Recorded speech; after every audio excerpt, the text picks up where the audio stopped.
Both of you put your present in the chat box.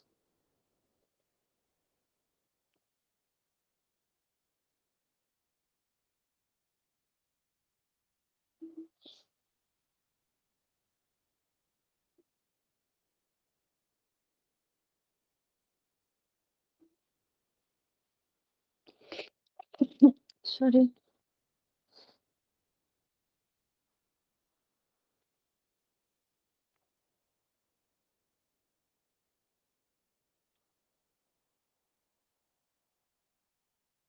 Okay, when the earth shook lesson is also done, right?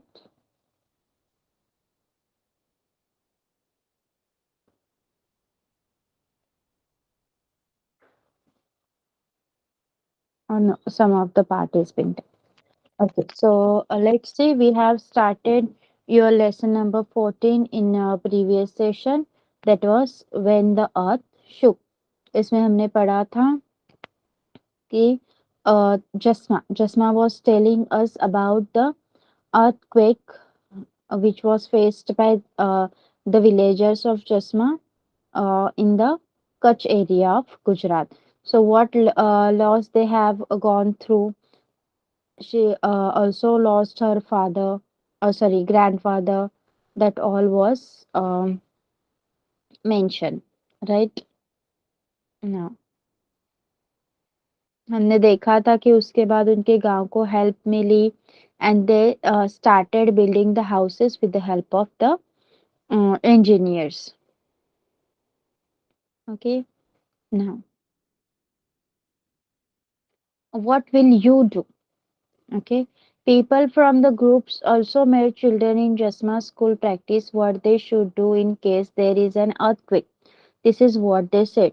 तो जो भी लोग आए थे उन्होंने जसमा के स्कूल के जो भी बच्चे थे उनको भी अ, अगर फिर से अर्थक्वेक आया तो उससे बचने के लिए हमें क्या करना है ये प्रैक्टिस करवाना शुरू किया. So what they have told कि if possible leave house and go to an open ground.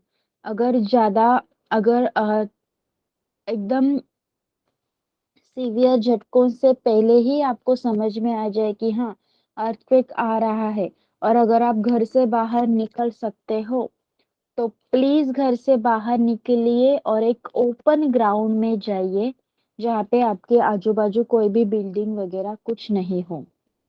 If you cannot go out of the house, lie down under a strong thing like a table and hold on tightly so that it does not slip away. Wait until the shaking stops.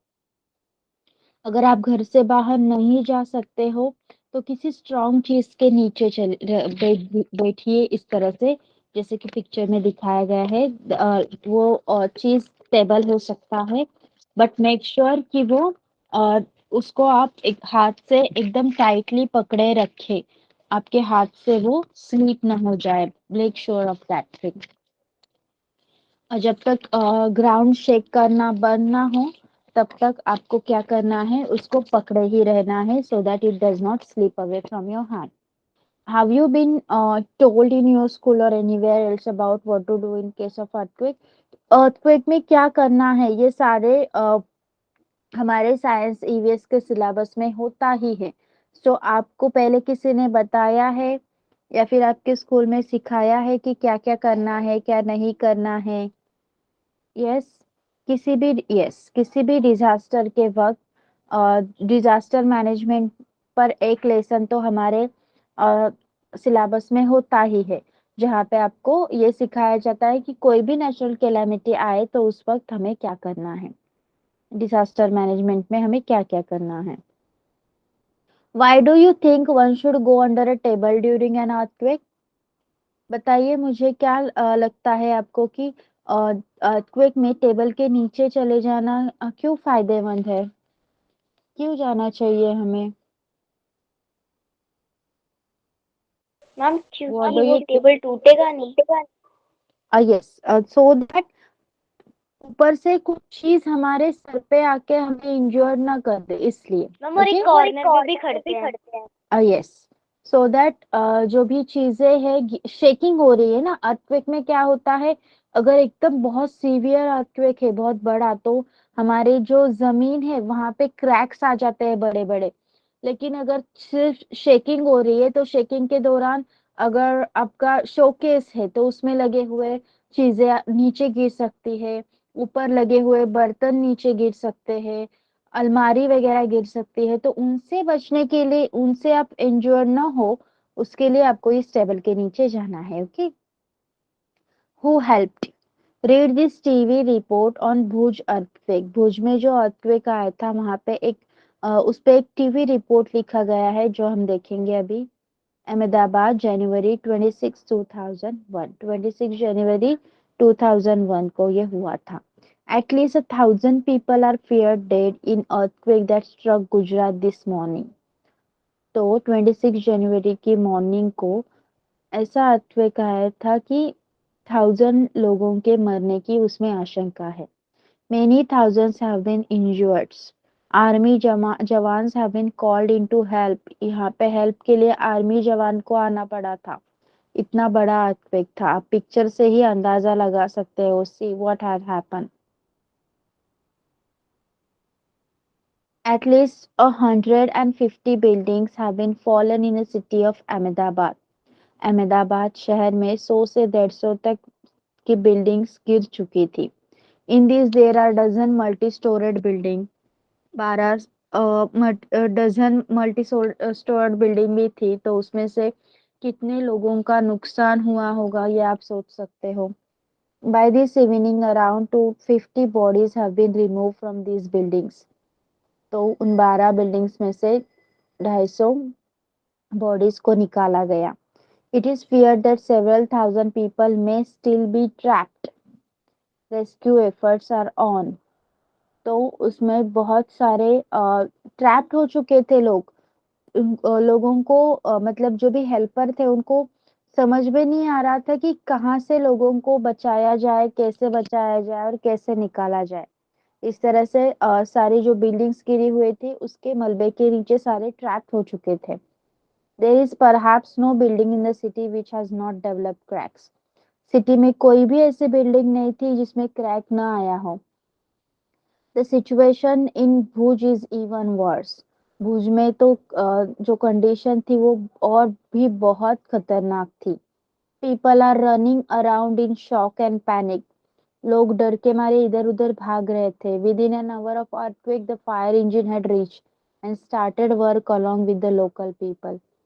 एक earthquake के 1 घंटे के अंदर ही fire engine सब जगह पहुंच चुके थे और लोकल लोगों के साथ और जो भी इंजर्ड थे, जो फंसे हुए थे, उनकी मदद कर रहे थे। Offers to help are coming from the corner of the country and abroad.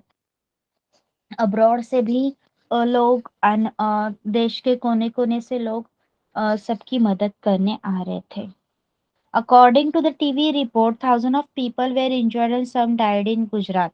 If the buildings had been made in such a way that they would not fall in the earthquake, would the damage have been different? See, जो report हमने पढ़ा उसमें ये बताया गया कि हजारों लोग मर गए।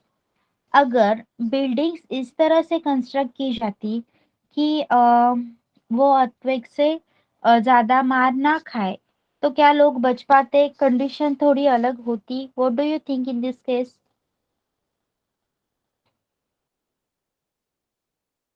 Yes, it may be right. अगर बिल्डिंग्स की इंजीनियरिंग ऐसे होती कि वो अर्थक्वेक से बच पाए, क्योंकि ऐसे भी बोला गया है ना कि कुछ बिल्डिंग्स को सिर्फ क्रैक्स गए थे, तो वो शायद अच्छी तरह से बनी होंगी, अच्छे मटेरियल से उनका कंस्ट्रक्शन ऐसा होगा कि वो अर्थक्वेक को विथस्टैंड कर पाई हो। राइट? तो यस, कुछ लोग बच जाते। At times like this, when people have lost their homes and all their belonging, what kind of help would they need? तो इस वक्त जब लोग अपना सब कुछ खो चुके हैं अपने घर के साथ, सो क्या मदद मिलनी चाहिए उन्हें? They should get a shelter and food first. Right? उनको रहने की जगह एंड खाना मिलना चाहिए। Right?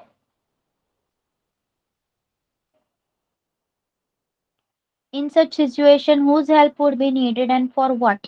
Write in your notebook as shown here. See whose help will be needed, how will they help, like अगर डॉग की हेल्प मिल रही है तो to smell out where people are lying trap, like yes right. अगर we are using dog तो वो क्या कर सकता है, इट कैन स्मेल ना, डॉग का स्मेलिंग सेंस बहुत स्ट्रांग होता है, तो it can smell and find out कि लोग कहाँ पे ट्रैप हो चुके हैं, क्योंकि अगर आर्मी जाए तो उन्हें दिख नहीं सकता ना क्लियरली, अगर मलबे के नीचे लोग दबे हुए हैं तो वो देख के नहीं निकाल सकते, सारा मलबा तो उठा नहीं सकते। तो अगर डॉग को हम यूज करेंगे तो वो देखेगा, अब वो उसे पता चलेगा कि हाँ यहाँ पे है, तो जो लोग हैं वो उसी जगह का मलबा उठाएंगे और वहां के फंसे हुए लोगों को बाहर निकालेंगे, राइट। एनी अदर पर्सन और helper you can suggest, yes can you,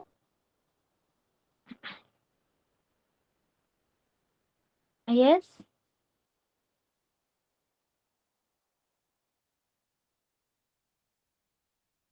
See, if there is no rain, crops can fail and there can be a drought. But food for people can be brought from other places so that there is no famine, which means people don't have to stay hungry and they don't die of hunger. जब बारिश नहीं होती तो वहाँ की खेती पूरी तरह बर्बाद हो जाती है और वहाँ पे ड्रॉट आ जाता है, लेकिन मतलब सूखा पड़ जाता है, लेकिन लोग भूख से मरे नहीं। इसलिए जहाँ पे ज्यादा फूड अवेलेबल है, plenty of water food and food is available, वहां से हम जो नीडेड लोग हैं वहां तक पहुंचा सकते हैं, so that there should not be any famine. Okay.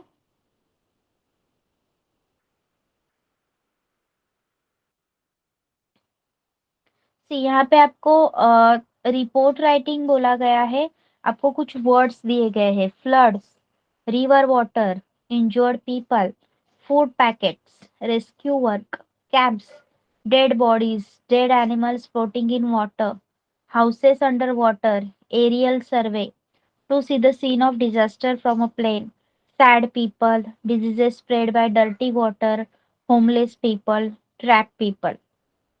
तो इन वर्ड्स को यूज करके आपको रिपोर्ट बनानी है। आप रिपोर्ट में ऐसे लिख सकते हैं कि आपको डेट मेंशन करना होगा, प्लेस मेंशन करना होगा, देन नदी का पानी बढ़ता गया and they cause flood, and उसके बाद क्या क्या हुआ, dead animal floating in water, लोग इंजोर्ड हुए, dead bodies can be seen, many houses gone under water, aerial survey करने के लिए लोग आए प्लेन से, देन सबको फूड पैकेट्स भेजे गए, रेस्क्यू वर्क स्टार्ट हुआ, लाइक दिस। ओके। तो ये हम इंग्लिश ग्रामर के लेक्चर में we will add this so that आपका ये भी हो जाए और एक रिपोर्ट राइटिंग हो जाए। Okay. So what we have learn, क्या सीखा हमने इस लेसन में, what type of difficulties are faced by people during floods, look at the picture, what kind of school have the children come to after the flood, write down what people had to do to make their life normal again after the flood। see, लोगों को जब flood आता है, I have experience one when I was in standard 10th, Mumbai में बहुत बड़ा like flood हुआ था। about 3 days we were trapped in building in our house only, and कहीं भी जाना पॉसिबल नहीं था। एंड आफ्टर दैट जब हम स्कूल में गए, we were having our exams, I was in ninth, our ninth exams were there. And जब हम उसके बाद स्कूल में गए तो सब जगह मिट्टी मिट्टी आ गई थी। जब हमें पेपर्स मिले तो उनको भी like they were smelling very foul. it was a very difficult time. Food packets were given, but that food was not we were not ready to eat that food. All things were very difficult. So ये लोगों का बहुत सामान भी ऐसे पानी में बहता हुआ, जो भी नीचे घर से जो भी ग्राउंड फ्लोर वाले घर थे उनका सामान बाहर बह रहा था। जिन्होंने घर को लॉक लगा के जो जहाँ पे कहीं और चले गए थे, उनके फ्रिज वगैरह घर की सीलिंग तक पहुंच गए थे। Yes, it people faced very difficulties in this type of things. Got till here? So here we have done with the lesson number 14. Yes, Shreyanshi समझा है आपको? Yes, lesson number 14 is done. Okay, now let's move to the next.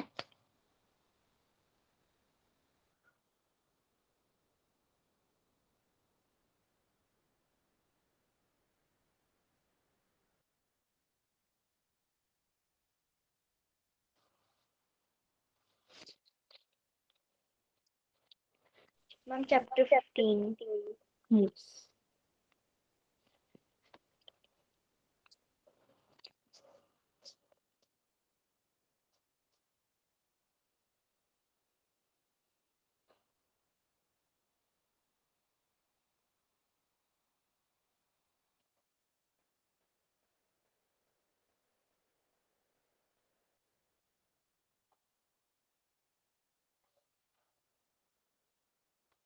Till where we have done? Because I am teaching this lesson to 9th standard state board also. So I am getting confused क्योंकि उनका complete हो चुका है and the points are all same. So I'm getting confused. Have you completed convex and concave lenses and the images formed by the same? Yes ma'am. Okay. So let's start with the next. That is sunlight.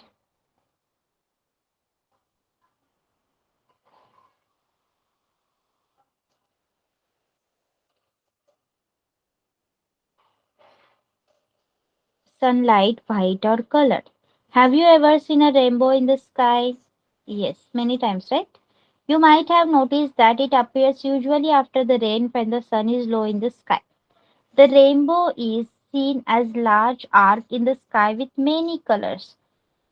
Yes, इस तरह से rainbow हमने बहुत बार देखा है. Have you ever seen? आपने देखा है कभी? Yes ma'am. Okay. How many colours are present in the rainbow? 7। Which are those?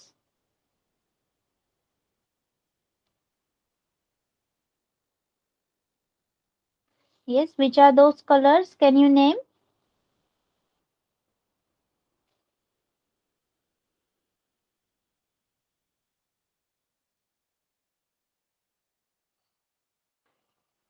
Okay, see. Red, orange, yellow, green, blue, indigo, and violet. Okay. You might have seen that when you blow soap bubbles, they appear colorful. जब हम soap bubbles को blow करते हैं, like with use of, अभी तो bubble gun आए हैं, उससे पहले हम सोप वाटर को किसी भी चीज से फूंक मार के बबल कर देते थे, तो उस बबल में भी हमें कलर्स दिखाई पड़ते हैं. Similarly, when light is reflected from the surface of a compact disc, CD, series use करते थे हम डाल कंप्यूटर के लिए, तो उसमें भी 7 कलर्स दिखाई पड़ते थे. On the basis of, sorry,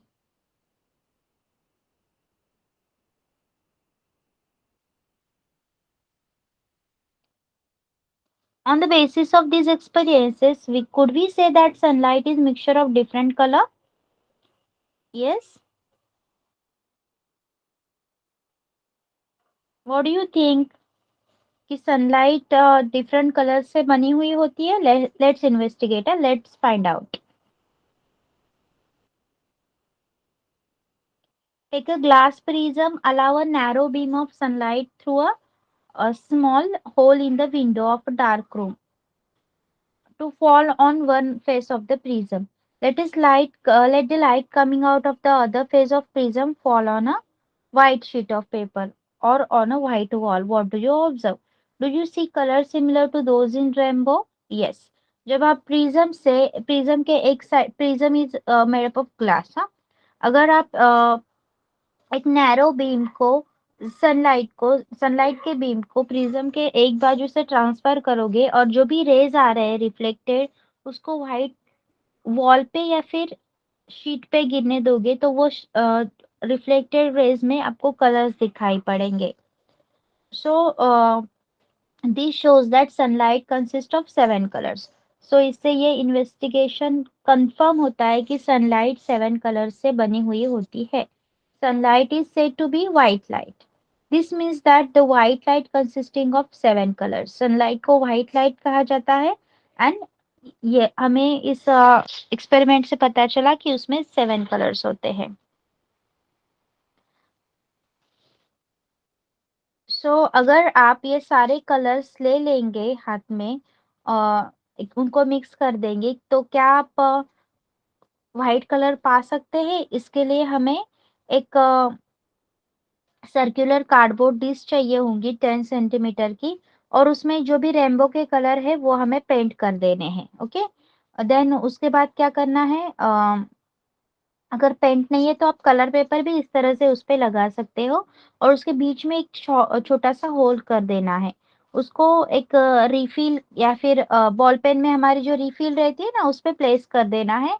और वो होल एंड जो भी रिफिल है उसमें थोड़ा सा डिस्टेंस हो, सो दैट वो जो हमारी डिस्क है वो फ्रीली रोटेट हो सके. दिन में दिन का जो भी लाइट है उसमें उसको रोटेट करना है. क्या होगा, जब रोटेट बहुत ज्यादा फास्ट करोगे आप, कलर्स मिक्स हो जाएंगे और जो डिस्क है वो आपको व्हाइट कलर की दिखेंगी.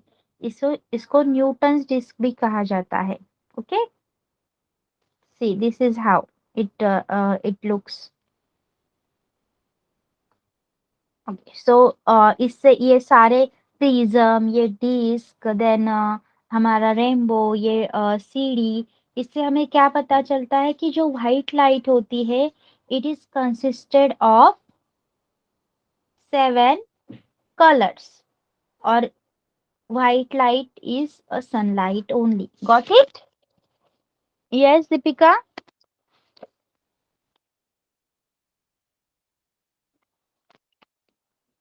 Okay. Okay, so here we have done with your lesson number 15, I think. Yes. So what we have learned, क्या क्या सीखा हमने? लाइट हमेशा एक स्ट्रेट लाइन से ट्रैवल करती है. कोई भी पॉलिश या फिर शाइनिंग सरफेस आप लोगे तो वो मिरर की तरह एक्ट करता है, और स्क्रीन पे आपको जो इमेज मिलती है उसे हम रियल इमेज कहते हैं, और स्क्रीन पे जो इमेज नहीं पाई जाती we called it as virtual image. Okay, plane mirror से जो इमेज मिलती है वो इरेक्ट होती है, वर्चुअल होती है, आभासी होती है, एंड वो जो भी साइज है उसके अकॉर्डिंगली सेम साइज की होती है. जैसे कि हम जो भी मिरर में देखते हैं प्लेन मिरर में, वो हमारी इमेज. और an image from a mirror, the left side of object is seen on the right side. Left का ऑब्जेक्ट राइट में दिखता है एंड राइट का ऑब्जेक्ट लेफ्ट में दिखता है. कॉनकेव मिरर हमेशा real and inverted image form करते हैं. जब आप अपना ऑब्जेक्ट मिरर के एकदम क्लोज लेकर जाओगे तो जो इमेज रहती है वो वर्चुअल एंड इरेक्ट रहती है, सीधी एंड आभासी रहती है, एंड इट इज मैग्नीफाइड, बहुत बड़ी भी दिखती है. कॉन्वेक्स लेंस से जो कॉन्वेक्स मिरर से जो भी इमेज मिलती है वो इरेक्ट, वर्चुअल और खुद की साइज से स्मॉल दिखती है. Convex lens can form real and inverted image. जब आप ऑब्जेक्ट को लेंस के बहुत करीब ले जाओगे तो जो इमेज मिलेगी वो वर्चुअल होगी, इरेक्ट होगी और वो बड़ी दिखेगी.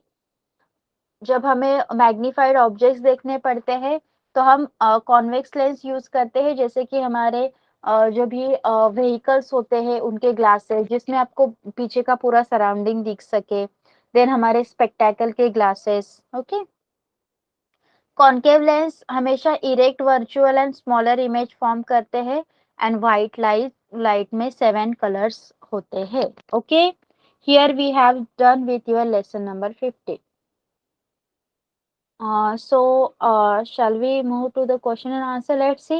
An image that cannot be obtained on a screen is called. जो स्क्रीन पे नहीं दिखती उसे कौन सी इमेज कहा जाता है? वर्चुअल और रियल? यस, अभी हमने पढ़ा. See this one.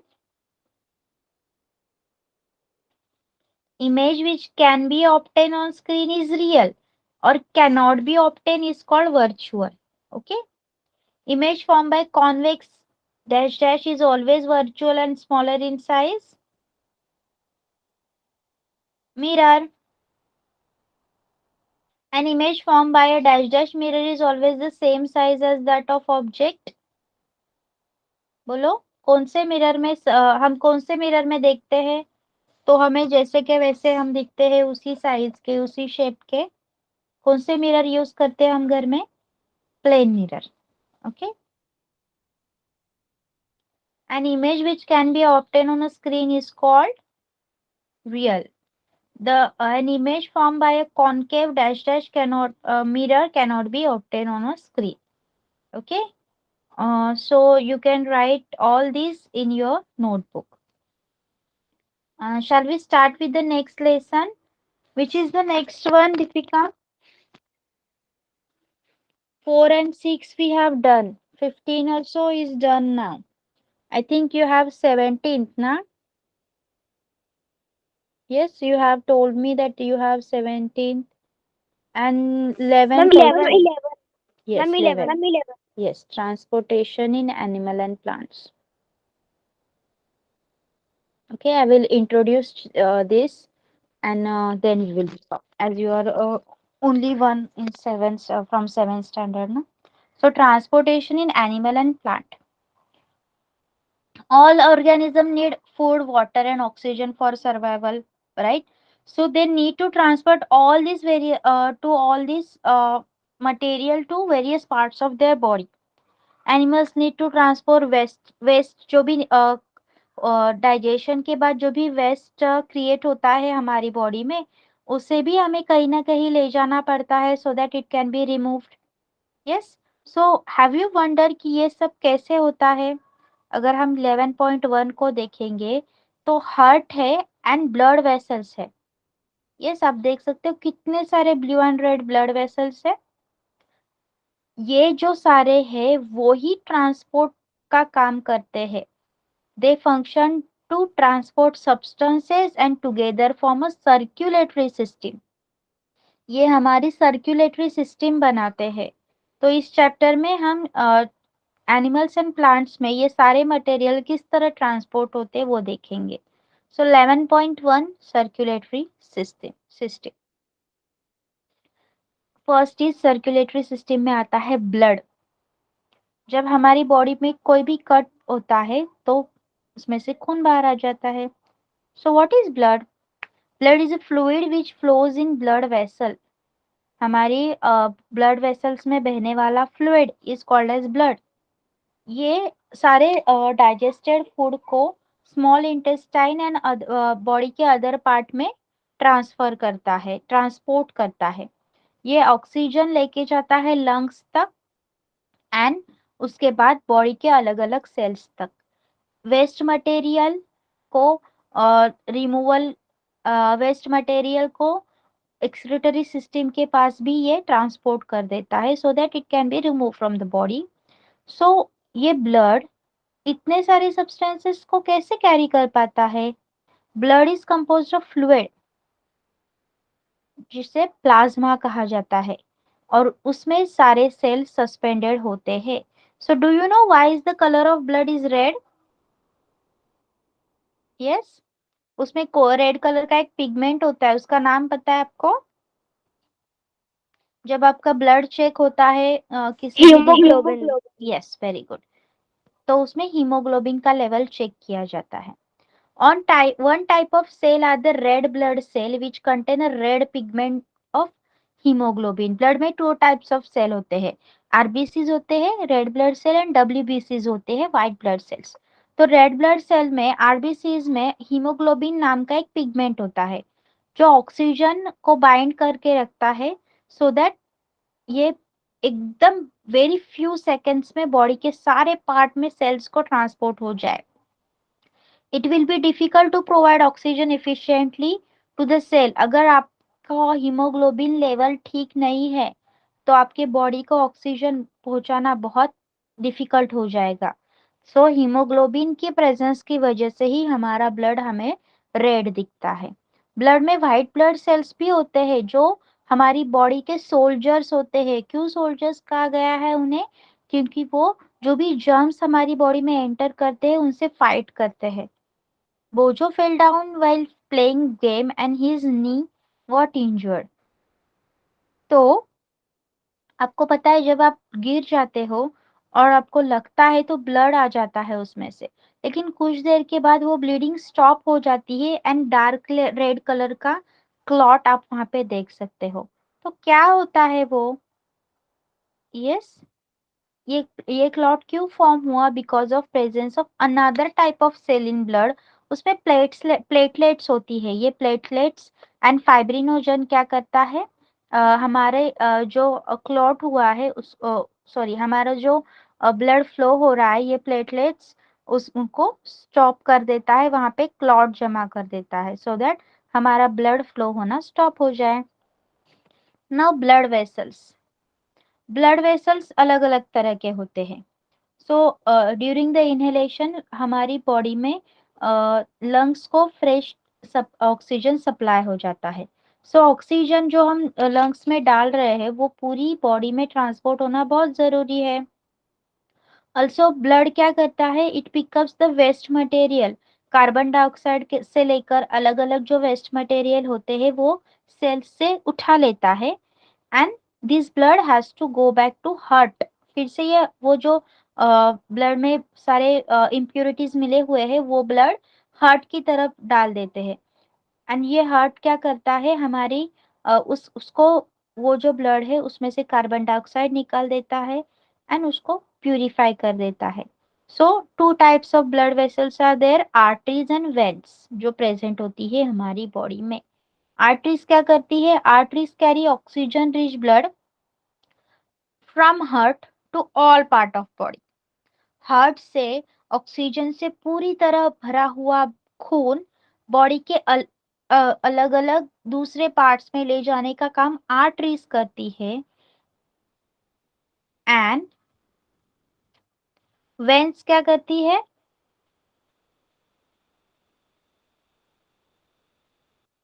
Okay sorry, veins का बाद में पढ़ेंगे हम। आर्टरीज, हमारा जो ब्लड होता है वो बहुत हाई प्रेशर से जाता है, इसलिए ये आर्टरीज थिक होती है। इनके जो वॉल है वो थिक एंड इलास्टिक होते हैं, अदरवाइज अगर थिन होते तो वो फट जाते ब्लड के प्रेशर की वजह से, राइट। सो हमारी बॉडी में से सॉरी हमारी बॉडी में जो आर्टरीज है उसमें से ब्लड का फ्लो किस तरह होता है, ये है इस एक्टिविटी हमें हम देखेंगे। Place the middle index finger, अब आप अभी भी ये एक्टिविटी कर सकते हो दोनों। मिडल फिंगर को, मिडल एंड इंडेक्स फिंगर को आपकी राइट हैंड के इनर साइड में लेफ्ट रिस्ट की तरफ रख देना है। थ्रॉबिंग मूवमेंट आपको महसूस होगी। सो क्यों लगा आपको थ्रॉबिंग है? क्योंकि हमारा जो फिंगर है वो हिल रहा है, हम वहां पे कुछ फील कर सकते हैं। इस थ्रॉबिंग को पल्स कहा जाता है। ये क्यों होता है पता है? क्योंकि हमारा ब्लड आर्टरी से अच्छी तरह फ्लो होता है, इसलिए ये थ्रॉबिंग हम महसूस करते हैं। So number of beats per minute is called pulse rate. एक मिनट में ये जो पल्स है वो कितनी बार थ्रॉब होता है उसको पल्स रेट कहा जाता है। A resting person usually has pulse rate between 72 and 80 beats per minute। अगर आप रेस्ट कर रहे हो तो 70 to 80 बीट्स पर मिनट आपके प्लेट ये पल्स रेट होने चाहिए। आप खुद के बीट्स पर मिनट और आपके क्लासमेट के काउंट कर सकते हो and you can feel this stable. Okay, now veins क्या होते हैं? Veins are vessel which carry carbon dioxide rich blood from all part of body back to heart। Arteries ने क्या किया था, ऑक्सीजन से भरे हुए ब्लड को हार्ट से लेकर दूसरे पार्ट तक पहुंचाया था। वेन्स उल्टा काम करती है। वेन्स कार्बन डाइऑक्साइड से भरे हुए ब्लड को हार्ट की तरफ ले जाती है सो दैट हार्ट उनको प्यूरिफाई कर जाए। The veins have thin wall. There are walls present in veins which allow blood to flow only towards heart। तो ये वेन्स के वॉल्स थिन होते हैं, आर्टरीज की तरह थिक नहीं होते। और ये वेन्स में कुछ वॉल्स होते हैं जो ब्लड को हार्ट की तरफ फ्लो करने के लिए अलाउ करते हैं, लाइक दिस। ये आर्टरीज है। आर्टरीज हार्ट से ऑक्सीजनेटेड ब्लड सारे दूसरे पार्ट्स तक ले जा रही है। ये वेन्स है। वेन्स क्या कर रही है? Carbon dioxide rich blood heart की तरफ ले जा रही है। Okay, I am confuse, I have learn that artery always carries oxygen rich blood. पहली explain that pulmonary artery carries blood from heart, so that it is called as artery and not vein. Okay, this is quite confusing. तो आपको arteries and when समझ में आया है? Yes. Yes, जो ma'am. भी pulmonary arteries होती है वो ब्लड को हार्ट से लेकर दूसरे पार्ट्स तक पहुंचाती है। सो उन्हें हम आर्टरी कहते हैं, वेन नहीं कहते। लेकिन कार्बन डाइऑक्साइड रिच ब्लड को लंग्स तक पहुंचा, it carries carbon dioxide rich blood to the lungs. वो क्या करते हैं? कार्बन डाइऑक्साइड रिच ब्लड को लंग्स तक ले जाती है।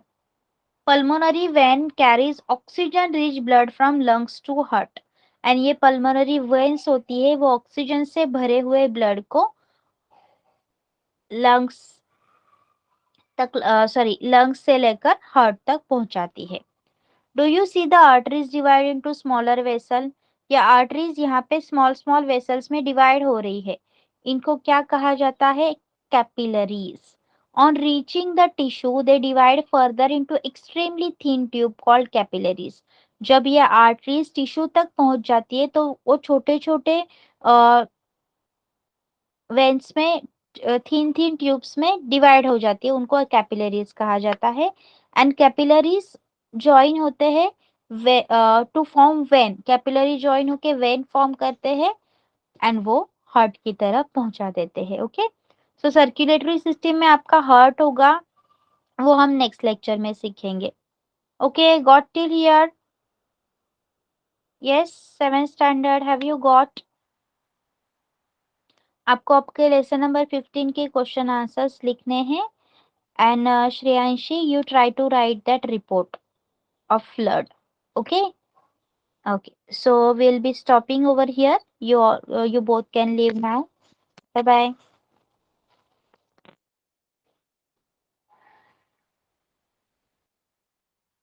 Bye.